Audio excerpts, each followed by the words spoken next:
अगर पैसा कमाने, तरक्की करने और ठाठ से जीने के लिए लोग विदेशों का रुख करते हैं, लेकिन कभी कभी वो अपने सपनों को पूरा करने के लिए अवैध तरीके से विदेशों में जाने का रुख करते हैं। जैसे कि डोंकी शब्द तो आपने सुना ही होगा। डोंकी शब्द जितना सुनने में आसान है, उतना ही इसका रास्ता मुश्किल है। जैसे कि आपको पता ही है कि अभी अभी ट्रंप सरकार ने 104 युवाओं को इंडिया में वापस भेज दिया है, जिस पर चर्चा करने के लिए आज हमारे साथ मौजूद हैं विश्वास इंटरनेशनल से मुकेश बराड़ा जी। सर, बहुत बहुत स्वागत है आपका हमारे चैनल। थैंक यू, नमस्ते सबको।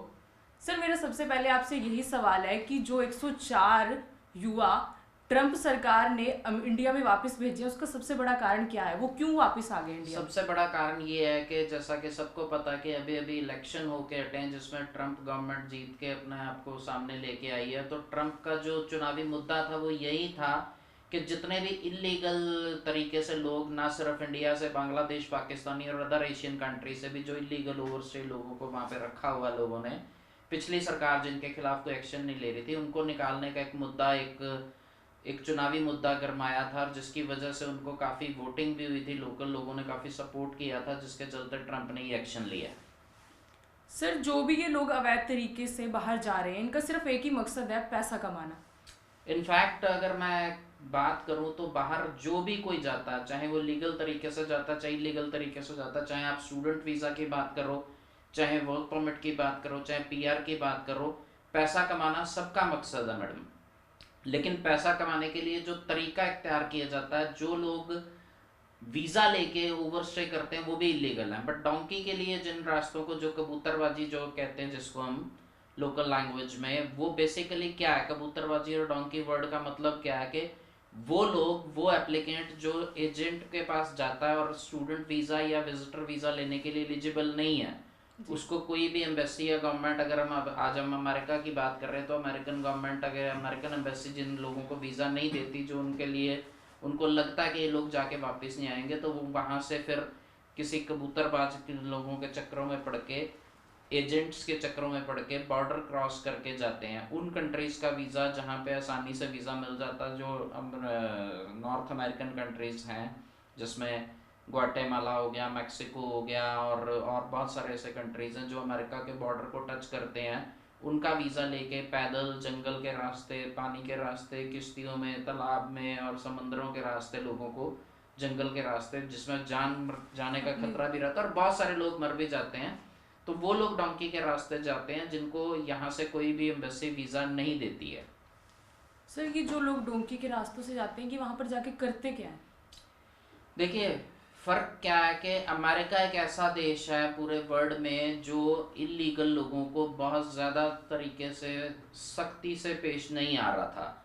अमेरिका अगर आप एक बार पहुंच गए, सबसे पहला जो काम रहता था, एजेंट्स के जो भेजते थे जिन लोगों को, डोंकी के रास्ते जाने वाले लोग या विजिटर वीज़ा पे, बिजनेस वीज़ा पे, स्टूडेंट वीज़ा पे जाने वाले लोग वहाँ पे ओवरस्टे होने से पहले पहले अपने पेपर अप्लाई कर देते हैं, जिनको एक हम टेक्निकल लैंग्वेज में असाइलम कहते हैं, रिफ्यूज़ी कहते हैं, शरणार्थी कहते हैं। वो अपनी एक एप्लीकेशन लगाते थे कि जिसमें उनको ये मेंशन करते थे कि हमारे देश में हमारी जान को खतरा है और इसकी वजह से हमारे को यहाँ पे शरणार्थी दी जाए, शरणार्थी बनाया जाए, या फिर रिफ्यूज़ी दी जाए, या असाइलम अप्लाई किया जाए। ऐसे में उनका केस चल पड़ता था। केस चलने के बाद जब रिजल्ट आता था तो उसमें सालों लग जाते थे, और सालों के बाद अगर आपका केस अप्रूव हो गया तो उन एप्लीकेंट्स को पीआर मिल जाती थी। अब अगर आपने सर, कितना नोटिस किया, टाइम लग जाता है पीआर होने में? पीआर होने में ज़रूरी नहीं है कि आपकी पीआर हो, पर केस 5-5, 7-7, 10-10 साल चलते थे। अब आपने एक बात नोटिस की है कि अभी सिर्फ 104 लोग वापस आए हैं, लेकिन ये लिस्ट बहुत लंबी है, जा सकती है। रीज़न बिहाइंड अब 104 लोग ही क्यों?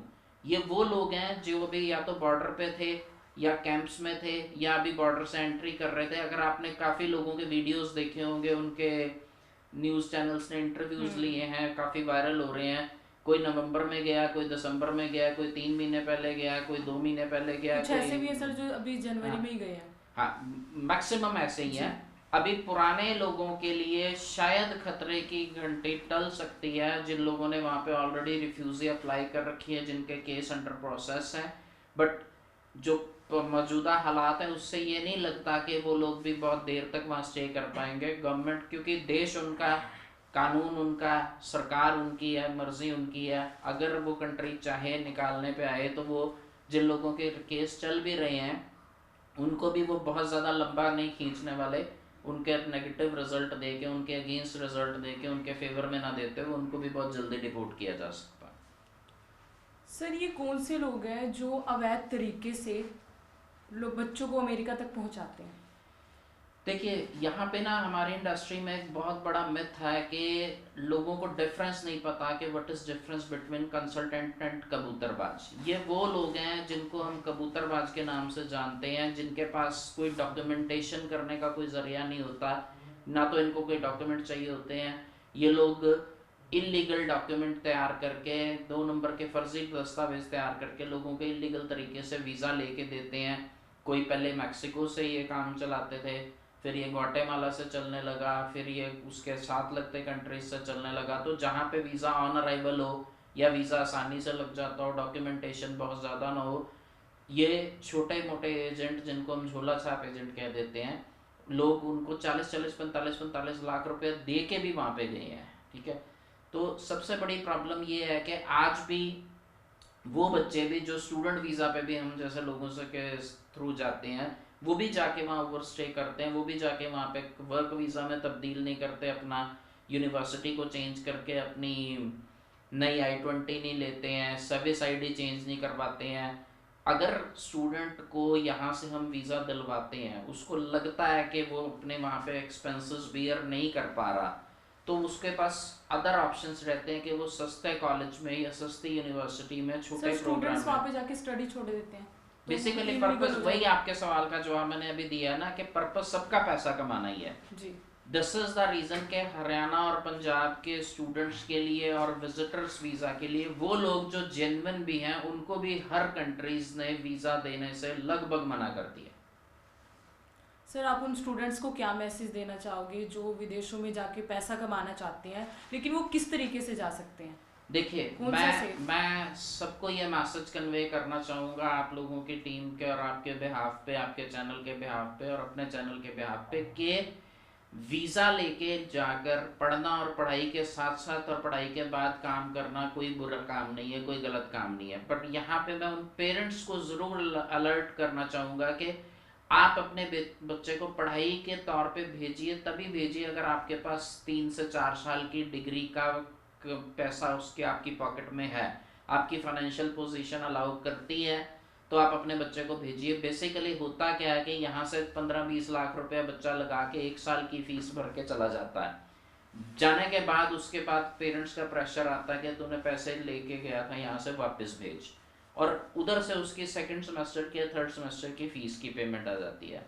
अब एक 18-20 साल का बच्चा अंडर प्रेशर कितना काम करेगा, वो फिर उसकी मजबूरी हो जाती है कि वो आउट ऑफ द वे जाके जो 20 घंटे पर आवर्स का काम होता है वो कोई भी गवर्नमेंट इसलिए अलाउ नहीं करती कि आप पैसा कमा के अपने देश में भेजो।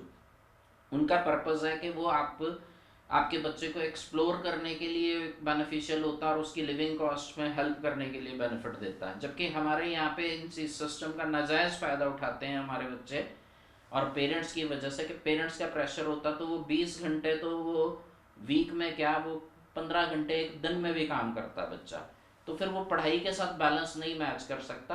Ultimately end of the day वो फिर सिर्फ पैसा ही रह जाता है, करियर उसका ख़त्म हो जाता है। तो दिस इज़ द प्रॉब्लम। तो मैं लोगों को ये मैसेज देना चाहता हूँ कि अगर आप 3 या 4 साल की डिग्री या 2 साल की मास्टर्स, 1.5 साल की मास्टर्स, जो भी आपके क्वालिफिकेशन के हिसाब से आपने कोर्स चूज़ किया है, उसको पूरा करके आप पढ़ते हैं तो फर्दर आपको ना सिर्फ वर्क परमिट मिलता है बल्कि आपको ग्रीन कार्ड भी मिलता है, PR भी मिलती है, सिटीजन भी मिलती है, और आपका करियर भी, फ्यूचर भी ब्राइट रहता है।